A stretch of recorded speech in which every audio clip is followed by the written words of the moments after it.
આપણે કેટલો ટાઈમ અહીંયા હજી રહેવાનો છે?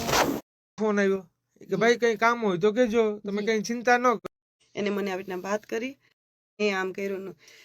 આઈ થિંક મનુષ્ય, મેં નિલેશભાઈને એક જ કીધું, ભાઈ તને પાછો તો બરાબર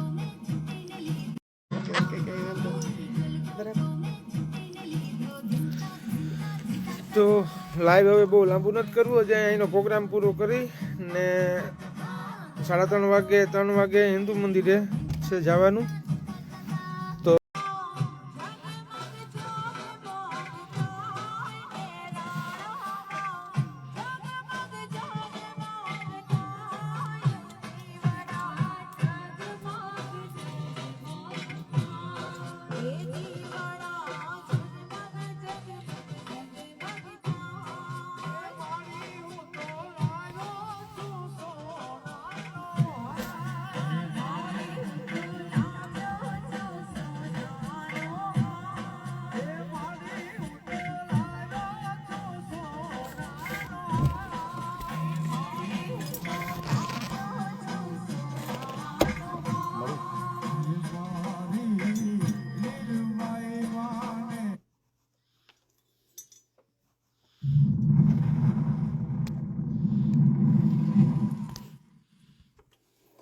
ભાઈ, હું પાછી તમારી તરફ આવી રહી છું. હા બેન, આપણે કેટલો ટાઈમ અહીંયા હજી રહેવાનો છે દેશમાં? હજી હું આઈ થિંક 10-15 દિવસ છું. આમાં માતાજીના જે કંઈ બધા પ્રોગ્રામ ને જે છે, માણસોનો ભાવ ઉત્સાહ બધું પૂરું કરીને પછી મહાજી રસ્તો દેખાડે. બાકી મારે તો એટલી જલ્દી છે કે આજે જ વયું જવું. આ દેશમાં કઈ વાંધો નથી, આ દેશ બહુ સારો છે, બહુ બ્યુટીફુલ છે, પણ મારો દેશ તો બહુ સારો છે ને. મારું ઘર તો મને નો બેન સાંભળે કે 3 મહિના ને 15 દિવસ થઈ જાય તો હવે તો પછી મારી લિમિટ પૂરી થઈ ને, એટલે ઘરે જવાનું બહુ યાદ આવે. ઘરે યાદ આવે. પાછું તમે આમંત્રણ આપ્યો તો પાછો આવી. જરૂર, કેમ નહીં. અમારો પ્રોગ્રામ છે સખી. હા. અને એમાં આપણા ગીતાબેન પણ છે. હા હા. અને ગીતાબેનને પણ હું 1-2 પ્રશ્ન પૂછીશ, કારણ કે ગીતાબેનનો પણ ખૂબ સાથ સહકાર છે તમને અહીંયા મદદ કરવા માટે. ગીતાબેન ને માતાજીએ હુજાડ્યું. મેં હમણાં તમને નો વાત કરી આગળ જી કે મેં માતાજીને કીધું કે આપણે લંડન જવાનું છે કે નથી જવાનું. જી. નો જવાનું હોય તો મને ના પાડો, જવાનું હોય તો રસ્તો દેખાડો. જી. તો એક રાજુભાઈ કરીને છે, જી, રાજુભાઈ કારાવદરા, જી, એમનો ફોન આવ્યો કે તમારે શું મુશ્કેલ છે? ભાઈ આ મુશ્કેલ છે. કઈ વાંધો નહીં, કે ટેન્શન ન લેતા. કઈ વાંધો નહીં. તો ઓકે. તો પછી ગીતાબેન નો ફોન આવ્યો કે ભાઈ કઈ કામ હોય તો કેજો, તમે કઈ ચિંતા ન કરતા. જી. તો કાલો ભલે ભલે. ગીતાબેન નમસ્તે, કેમ છો? નમસ્તે. બસ તમે તો એટલા સરસ લાગો છો કે સાક્ષાત માતાજી અહીંયા સ્ટુડિયોમાં પધારી ગયા. એવી તો મારી ભાવના. થેન્ક યુ, ખૂબ ખૂબ ધન્યવાદ બબીતાબેન, ભક્તિબેન.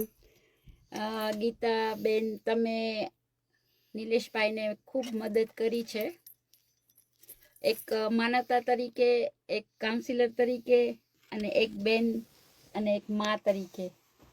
તો તમે એના વિશે કંઈ કહી શકશો? ચોક્કસ.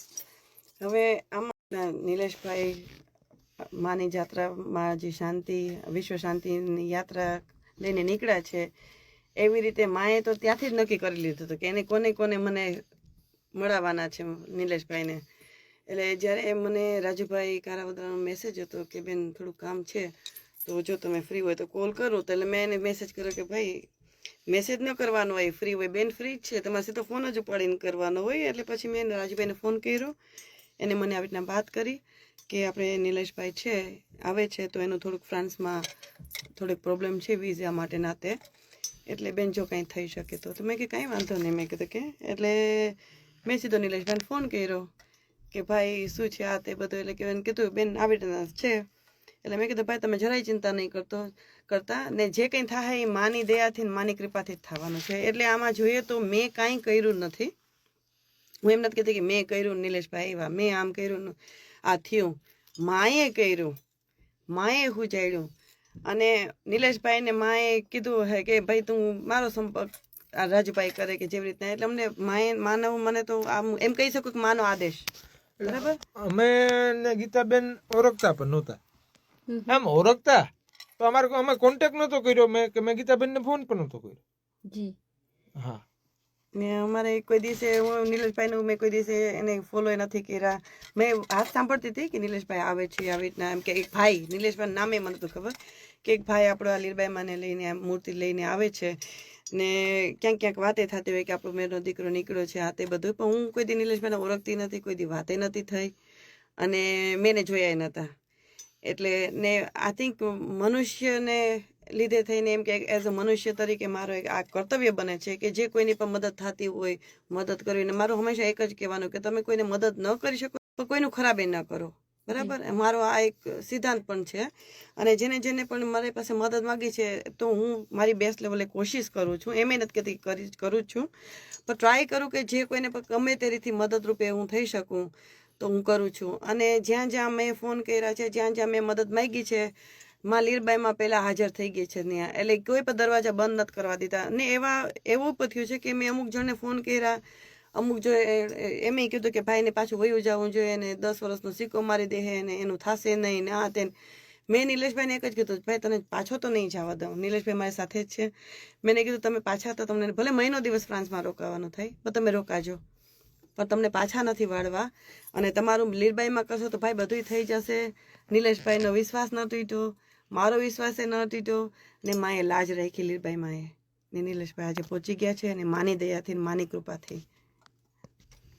ચાલો એક સોંગ તરફ જાય, ગીત તરફ જઈએ અને પછી આગળ આપણે વાર્તાલાપ કરીએ.